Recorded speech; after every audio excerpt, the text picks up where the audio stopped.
السلام علیکم۔ یہ اس وقت ہم لسنوڈ کوٹ بیاک سے واپس اسکول کی جانب جا رہے ہیں۔ یہ آپ دیکھ سکتے ہیں انتہائی پرانی کنسٹرکشن ہے۔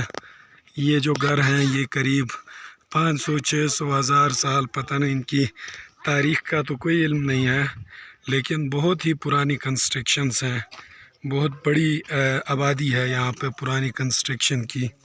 اس کے ساتھ ساتھ یہاں پہ میں نے آپ کو پہلے ویڈیو میں دکھایا، یہاں اوپر 2 شکار لسنوڈ کوٹ کے اندر ہیں، 3 شکار ڈووڈ کوٹ کے اندر ہیں۔ اس کے بعد ددی جرت یعنی دادی کی مزار ہے۔ یہ پرانی کنسٹرکشن لکڑی کی بڑی پیاری کنسٹرکشن ہوئی ہے۔ ایسے بہت سے گھر ہیں جو بہت ہی پرانے ہیں، تو حکومت وقت سے توجہ درکار ہے کہ وہ آ کے یہ جو پرانی کنسٹرکشنز ہیں ان کی ریپیئرنگ اینڈ مینٹیننس کریں۔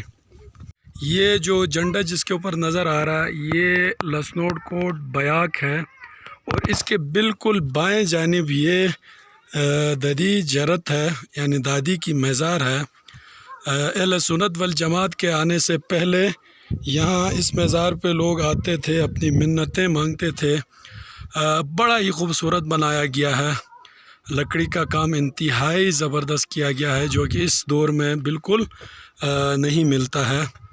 ہمارے ساتھ موجود ہیں منیب ستون صاحب، محمد اشرف، سخی جان رائے کوٹ سے ان کا تعلق ہے، عظیم اللہ رائے کوٹی یہ بھی رائے کوٹ سے ان کا تعلق ہے، اور میں خود عدنان احمد ہوں۔ اور یہ ہماری ددی کی جرت ہے۔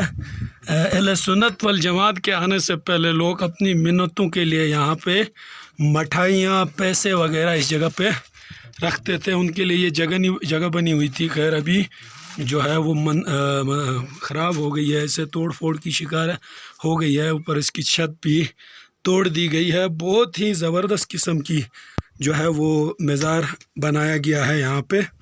یہ آپ ان کی قبر کو دیکھ سکتے ہیں، بالکل گندگی پھیلی ہوئی ہے۔ ہماری حکومت وقت سے پرزور اپیل ہے کہ اس کو دوبارہ سے بحال کیا جائے، تاکہ لوگ جو ہیں وہ دیکھنے کے لیے آئیں، اتنے خوبصورت کام کو دیکھنے کے لیے آئیں۔ آپ سب کا بہت شکریہ، تھینک یو۔